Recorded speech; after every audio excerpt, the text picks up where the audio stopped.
is the Bloody Disgusting Podcast Network. Hello everyone, the clip you're about to hear is from one of our exclusive Patreon episodes on a recent horror release, and just like all of our other episodes, it might include major spoilers for said horror release, so don't listen to it if you haven't already seen it. You've officially been warned. And if you'd like to hear the full episode, just head on over to patreon.com/horrorqueers and subscribe today. Without further ado, here is your exclusive Patreon clip.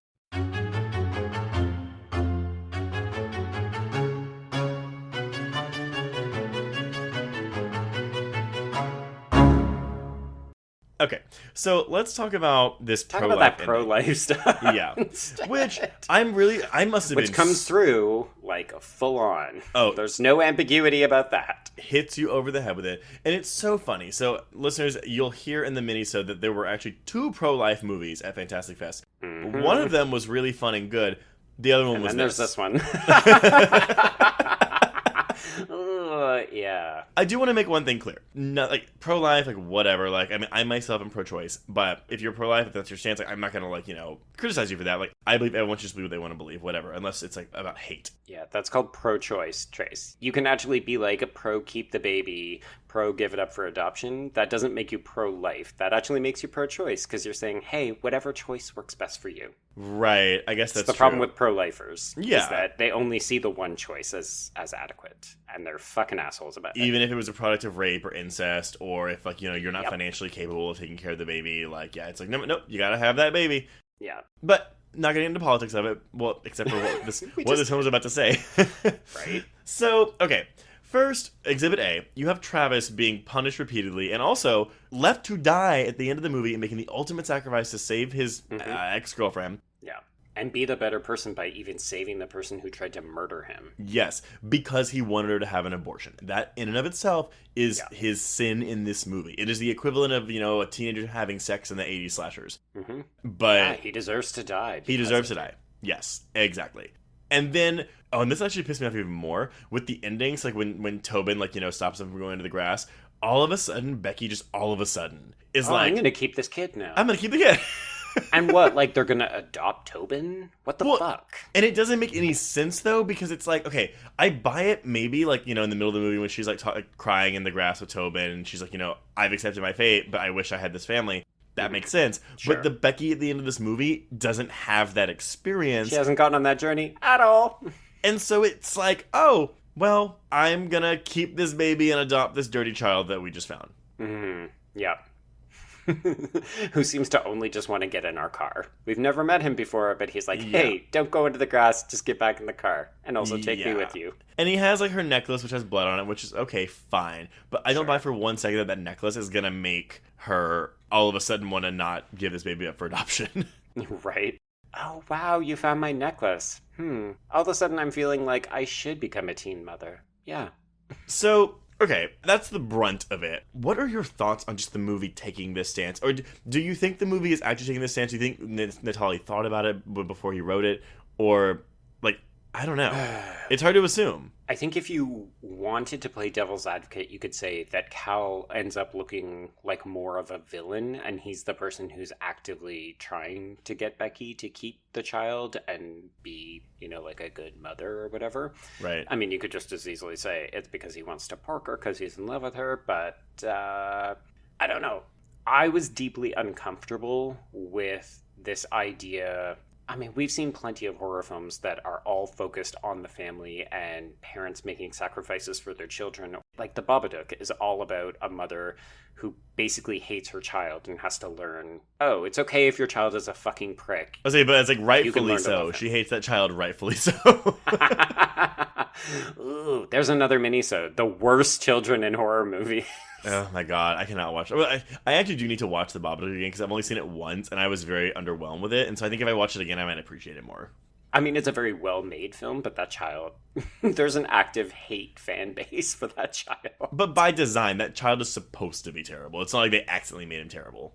He wasn't supposed to come across as endearing. No. The child is supposed to be, as you said, actively terrible. But I don't know. There's something about the way that this film treats it like he's making the ultimate right sacrifice for his family. The whole film, basically, the argument ends up becoming that it's not just his penance and that he deserves to die for trying to get Becky to have an abortion, but also that this whole act of dying and people coming back to life, like, it's all been for the purpose of creating this life. Well, yeah, so like then if you go with Patrick Wilson's like, oh, The Rock drew you here to bring us all together. Mm-hmm. Okay, cool. So The Rock was actually doing this to make sure that she wouldn't give that baby up for adoption. Yep. And to kill this guy who wanted her to have an abortion. Yeah, that is a weird, uncomfortable message to be having in your made-for-Netflix horror film in 2019. Well, he basically touches The Rock because Patrick Wilson... Yeah, Travis does. Because Patrick Wilson says, oh, you'll learn how to get out, but you won't be able to leave. Yes. So he touches it, and then that's how he gets Tobin out. But I'm also like, what? Makes no sense. It makes no sense at all. Well, because none of the rules of this entire world make sense. Like, they're never elaborated on. And as you said before, the ambiguity, I think, is meant to be frightening or unnerving. But it just means that the film gets to also make up rules. Like, hey, now all of a sudden I can teleport other people.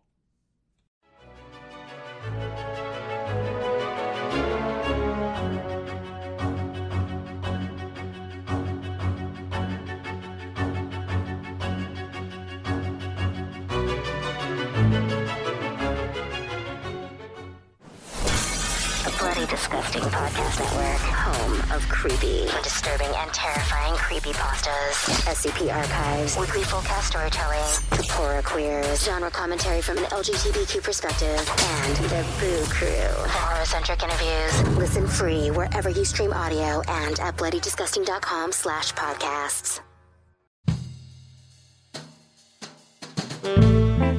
Get in, losers. This is the Lady Killers, a Feminine Rage podcast. I'm Jen. I'm Sammy. I'm Rocco. And I'm May. Our podcast is a tribute to the female-identifying killers in horror and more. Each episode will feature us, your Supreme Court of female murderers, discussing our favorite lady killers, from your Julias and Jennifers to your Carries and Christines. We'll tell her story, decide if it's good for her horror, and answer the most important question of all: would we die for her? Join us on Thursdays as we pull on our sweaters, snatch our ice picks, sharpen our scissors, and honor the lady killers who live on the silver screen. No boys were harmed in the making of this podcast. Yet.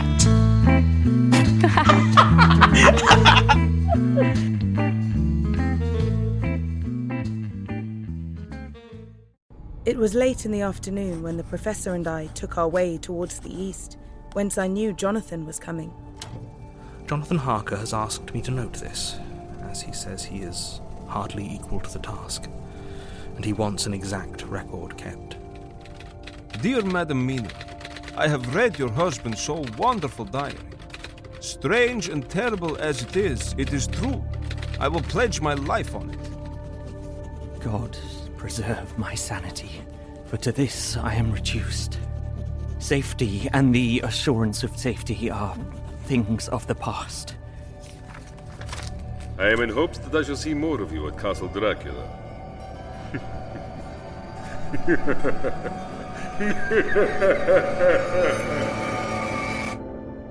Listen to Regarding Dracula wherever you listen to podcasts, or find us online at bloody.fm.